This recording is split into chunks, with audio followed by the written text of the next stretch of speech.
Lecture 10. Poor at Probability. Our Innate Innumeracy.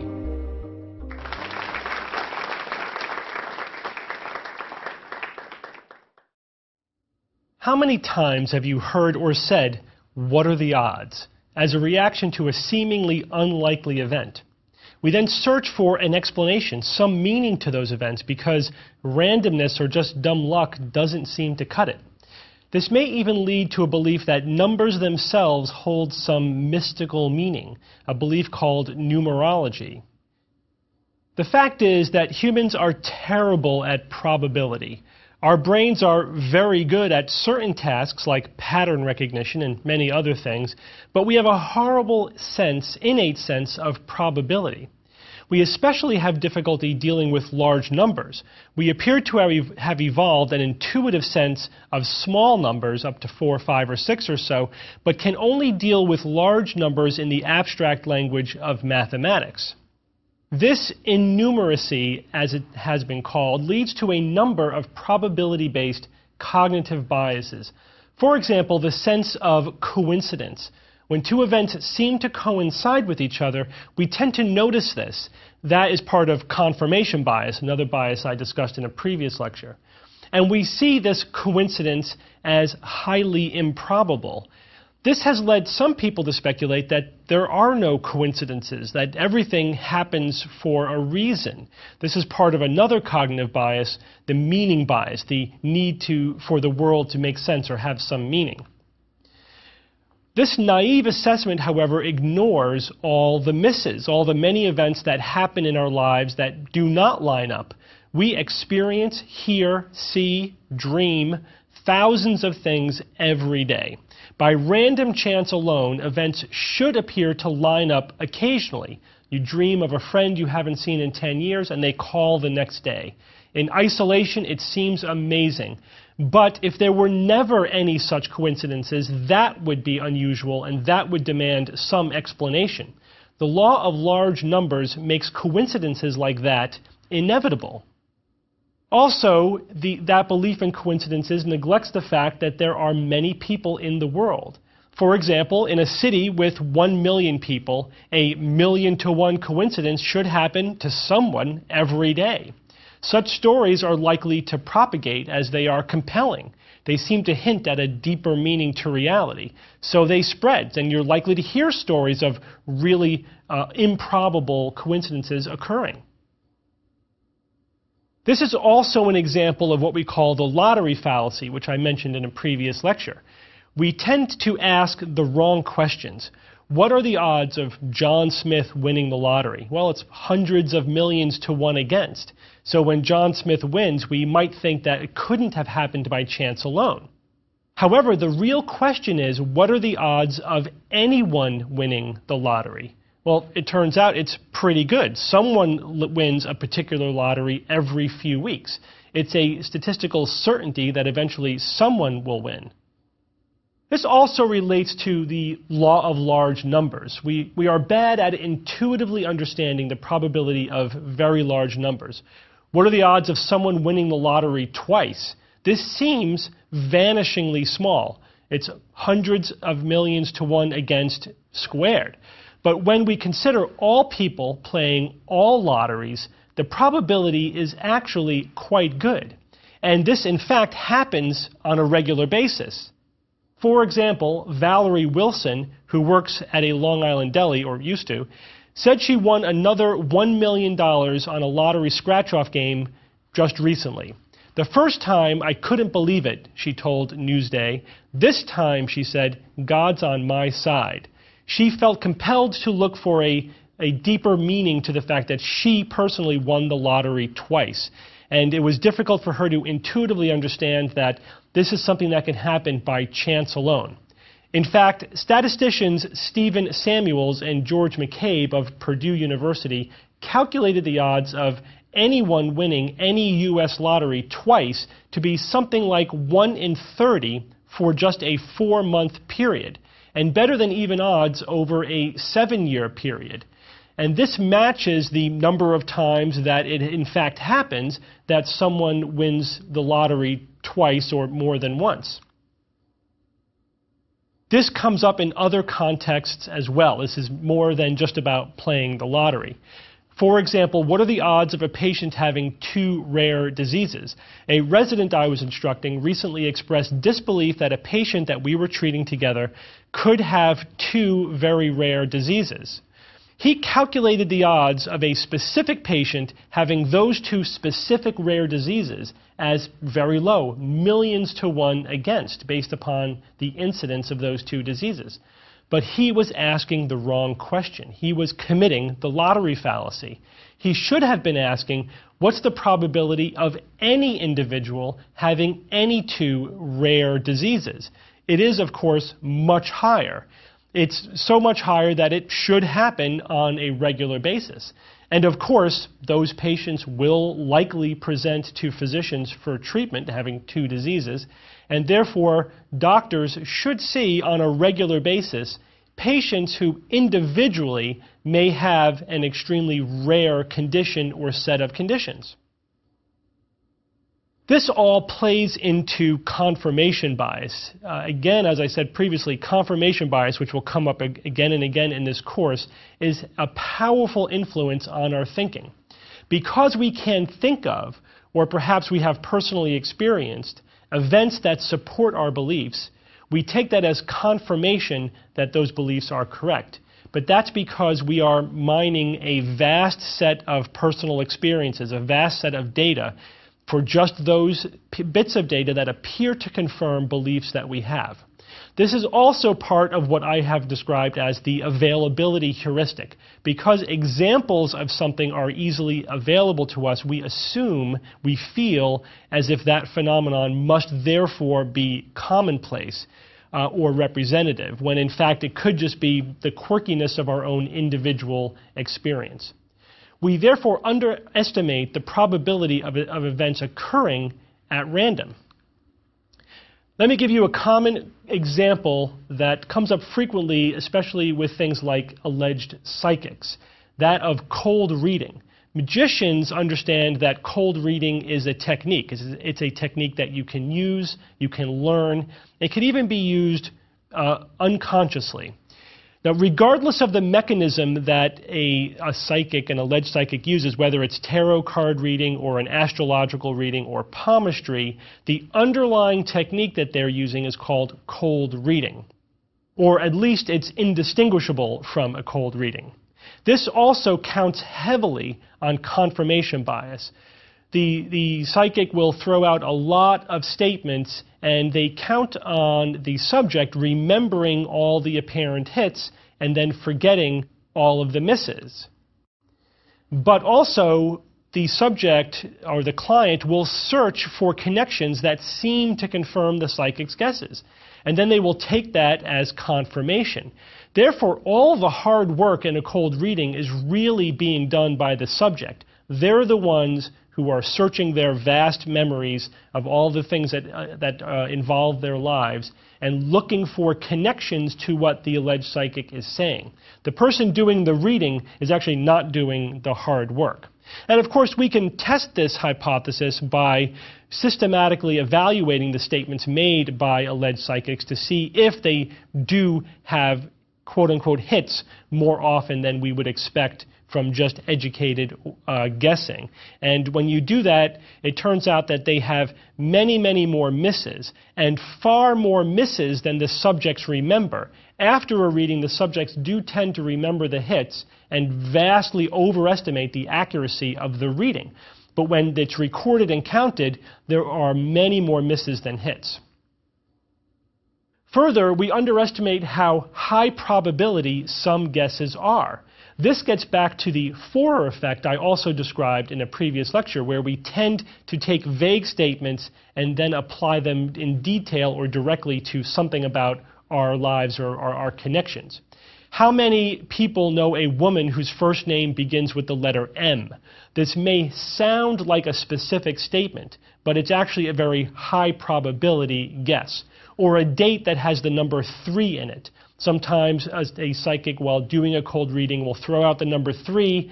If they don't initially get a hit, they'll say it could be the day of the month or it could be a number in the month. They will expand it until some connection is made. This is a technique identical to the one used by mentalists or stage magicians who do the same thing for entertainment. Or they might throw, as another example, the statement out that there is something to do with water, or I see a red door, or a person in uniform. Again, it seems specific, a person in uniform, but actually if you think of all the number of different kinds of uniforms, everyone is likely to know somebody who has a connection to some kind of uniform.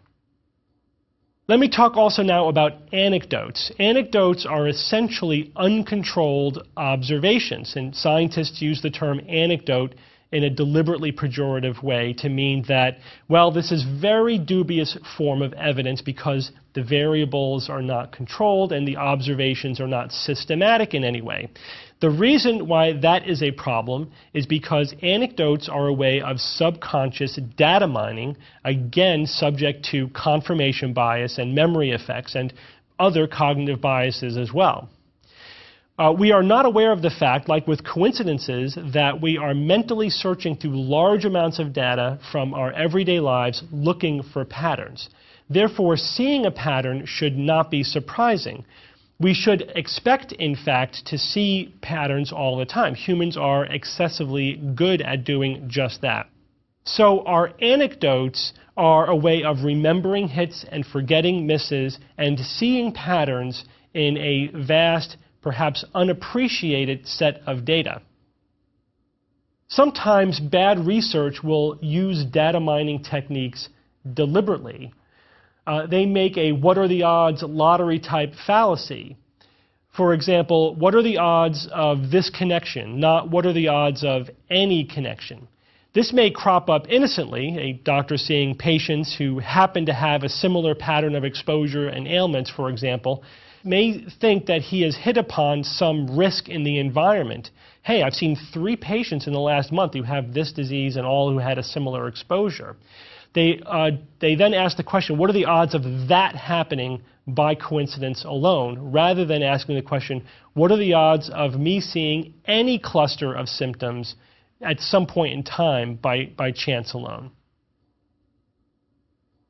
Apparent patterns seen with data mining need to be confirmed with independent data sets. So that doctor seeing that cluster of patients with the same ailments shouldn't ignore that anecdotal evidence, but he should use it only as a method of generating a hypothesis. Perhaps this is a real pattern. All he could really say is that there is an apparent pattern here and recognize that apparent patterns are going to crop up all the time by random clustering alone. Then he has to ask, well, if this is a real pattern, we should see it in an independent data set. The hypothesis then needs to be tested in a more rigorous or systematic way. A fun example of this pattern searching through large sets of data, or a data mining exercise, is a book that was published called The Bible Code. What the authors did was look for hidden codes in the Bible, although you can do this with any large book, any book really, by stringing together disconnected letters. They used a computer algorithm to look for patterns of letters spaced out in the Bible. And then they were amazed to find phrases appear, that these disconnected letters could be put together in a pattern of words and phrases that they then further pattern matched to events in world history. Now, this practice underestimates the probability that some pattern would be found by random chance alone. And it also grossly underestimates the human ability to find meaningful patterns in randomness. For example, these random phrases were then matched to all of world history, and of course you can find something that will seem to fit. But again, our intuition is once we seem to see the fit, it seems very compelling to us. Here's a funny example of just this. Psalm 46 of the King James Bible, published in the 46th year of William Shakespeare's life. The 46th word is shake, and the 46th word from the end is spear. What are the odds of that occurring? Well, of course, it's vanishingly small. But we really have to ask, what are the odds of some weird coincidence happening? And since there are so many potential coincidences that could happen, the answer is, over time, it is certain that very low probability coincidence, like the Shakespeare one I just described, will happen on a regular basis. Early psi research, or extrasensory perception research, also fell prey to inadvertent data mining. And this kind of thing can crop up even in very legitimate and well-meaning research. It is something that researchers need to learn how to specifically avoid. There was a practice called optional starting and stopping. Again, this was a naive method of data mining. It occurred because ESP researchers who were testing subjects to see if they could predict what a target subject was looking at. Typically, these used the Zener cards. Remember the cards with, for example, a star, wavy lines, a square, circle, etc. on it. And then a target subject would look at a card and concentrate while the subject who was being studied for their psychic ability would try to guess that card. When the researchers looked through the data, they found that there were strings of excess hits where the subject guessed greater than chance the card that the target was looking at. Now, they hypothesized that, well, maybe psychic ability needs a warm-up period, and then maybe further, the psychic ability will tire out. So after a while, the researcher, the alleged psychic who was being tested, their ability would wear off or would turn off. So this is what led to optional starting and stopping. They would look for a string of hits in the series of data. They would discard everything before that as the warm-up period. They would discard the data after that as the ability wearing off. And they would just count the string of excess positives. But this was a way of mining a larger data set for a random cluster of hits. If you look at the entire data set, there is no excess of hits. If there really were a string of psychic guesses in the middle of random guessing, there would still be an excess of hits to misses, greater than probability alone. But there wasn't. And that pretty much killed the hypothesis of optional starting and stopping. Again, it is a very telling historical example of using data mining in bad research. Nostradamus is another classic example of retrofitting, of looking after the fact for some kind of pattern recognition as a way of mining inadvertently a large data set. Nostradamus was famous for his quatrains, most of which are vague, poetic predictions. These come from the 1st century. Here is an example of one. A coffin is put into the vault of iron, where 7 children of the king are held. The ancestors and forebears will come forth from the depths of hell, lamenting to see thus dead the fruit of their line. Now that sounds very poetic. It may sound very profound. And if you search through all human history to look for a connection, you may be able to find matches to some of the phrases that are said. But the problem with Nostradamus' predictions is that they predict too much. You could look at any segment of world history and find some events that seem to match what he was saying. Whenever Nostradamus made his predictions specific by mentioning specific names, locations, or dates, his predictions failed miserably. People can only find matches after the fact, so-called retrodicting.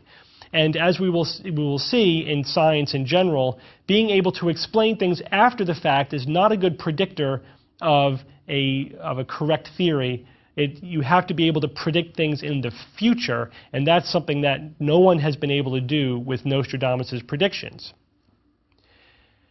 Let me turn now to the topic of randomness, which I've brought up already in this talk.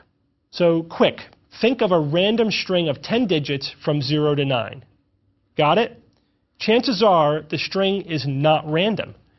We have such a poor intuitive sense of randomness that we are incapable of even generating a mathematically random set of numbers. We tend, for example, to alternate numbers more often than a random string would.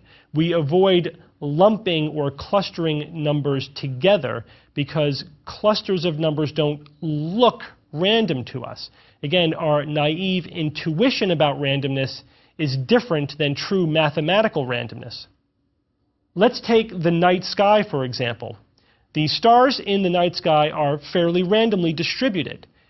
They're not evenly distributed. An even distribution of stars would make it look like a grid pattern, and we probably would recognize that as not being truly random. The point is that the stars in the sky tend to cluster. They cluster in a way that a random pattern does. Further, we recognize patterns in those random clustering of stars. We call them constellations. Every culture has recognized constellations in the night sky and assigned patterns meaningful to their culture, to their time in history, to those patterns. This is what mathematicians call the clustering illusion. We have a poor naive sense of the degree to which randomness clusters. To give another example, diseases tend to cluster. They are not evenly distributed throughout society. They're randomly distributed. The Center for Disease Control and other organizations whose job it is to track diseases, like cancer, for example, will find that there are clusters that crop up from time to time. After investigation, they determine that most such reported clusters are statistical flukes, not a real effect. It is simply the clustering effect of randomness. But people who experience the cluster have a strong belief, a powerful belief, that they must be real. If you have an uncommon disease and your next-door neighbor gets the same uncommon disease, like leukemia, for example, it's very difficult to shake the sense that that can't be a coincidence. Something must be going on. That is, we are hardwired to feel that must be the case. But only objective, thorough, rigorous, systematic analysis can really tell you if this is just a random cluster or a real effect out there in the world. Let me give you a more common example, that from sports. Now, many people watch sports or play sports, and we develop a lot of statistically based biases and false assumptions based upon that. There is, for example, a belief in the hot hands effect. In basketball, for example, we believe that when a basketball shooter is doing well, he's made a few baskets, that he's on a streak. He is more likely to make more baskets. However, when statistically analyzed, there's a clear answer to this, and that answer is no. There is no real effect of hot hands. Shooting streaks in professional basketball tend to follow a random pattern.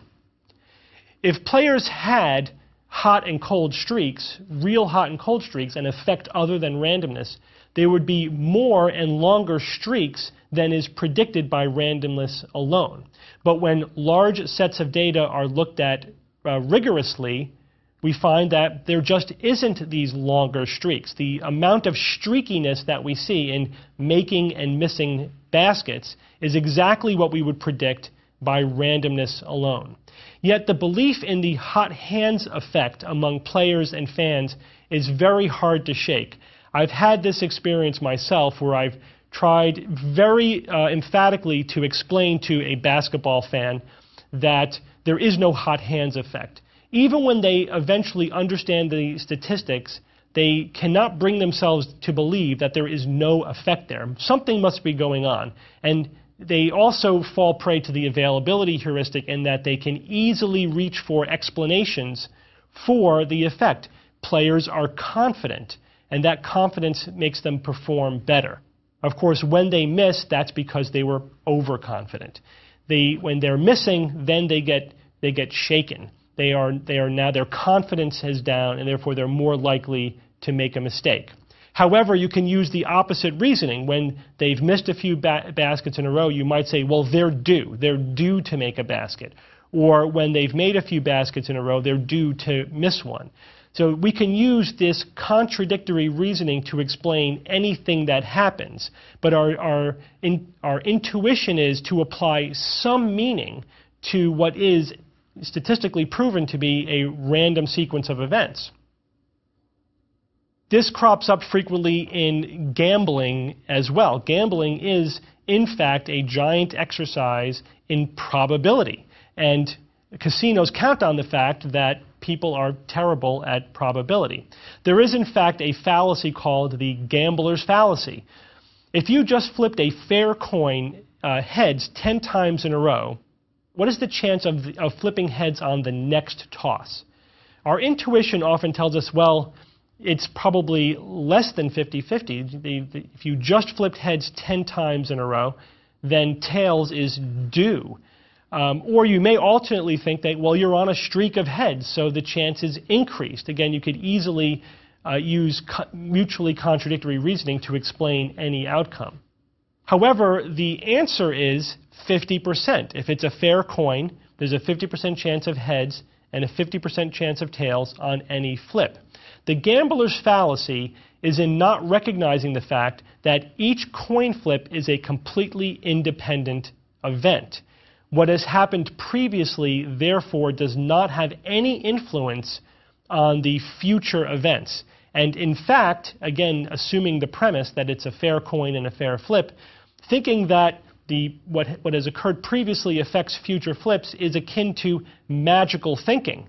But gamblers, just like sports fans and players, engage in a lot of superstitious magical thinking in order to gain some sense of control over the randomness of events.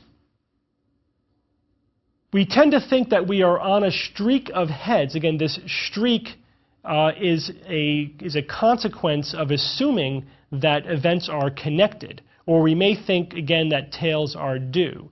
These are mutually exclusive or contradictory, but it gives us the ability to assign an explanation to any possible outcome.